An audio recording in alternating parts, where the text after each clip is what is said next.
यहाँ हेर्नुहोस् एलजिएनएच कोइनलाई स्टेकिङ गर्नुको लागि यहाँ कोइन हुनुपर्छ। यहाँ मेरो दुईटा कोइन छ 2.44 यहाँ हेर्नुहोस् यसको भ्यालु छ 4.98 भ्यालु। यसको अहिले लाइभ रेट चल्दैछ 2.03। हेर्नुहोस् म staking process step by step तपाईँहरूलाई देखाउँछु यो भिडियोमा। तपाईँले ध्यानपूर्वक हेर्नुहोस्। नेक्स्ट यहाँ आइडी ओपन गर्नुहोस्। यहाँ क्लिक गर्यो origindefi.io आइडी ओपन गर्दैछु। यहाँ हेर्नुहोस्। नेक्स्ट यहाँ क्लिक गर्नुहोस् 3 डटमा। नेक्स्ट अनुबिस कोइनमा क्लिक गर्नुहोस्। रङ नेटवर्कमा क्लिक गर्नुहोस्।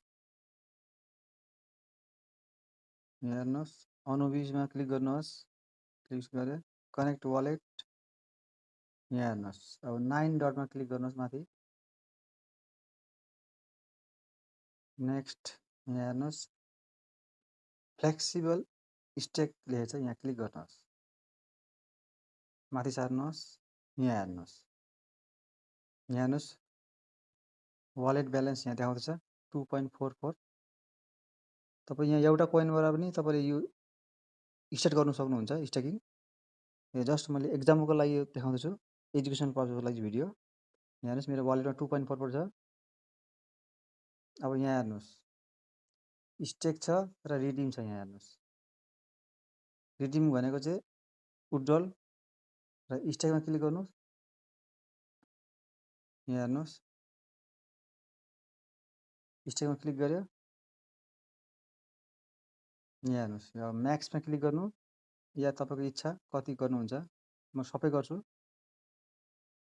2.44 म्याक्स गरेँ मैले। यहाँ हेर्नुहोस् यो फर्स्ट टाइम गर्दाखेरि अथोराइजेसन चाहिन्छ। यहाँ क्लिक गर्नुहोस्। क्लिक गरे कन्फर्म पासवर्ड दिनुहोस्।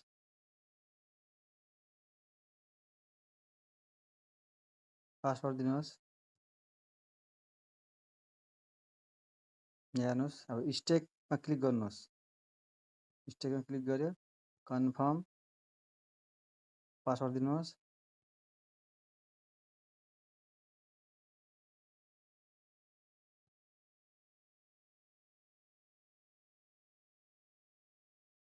यहाँ हेर्नुहोस् 0 भयो।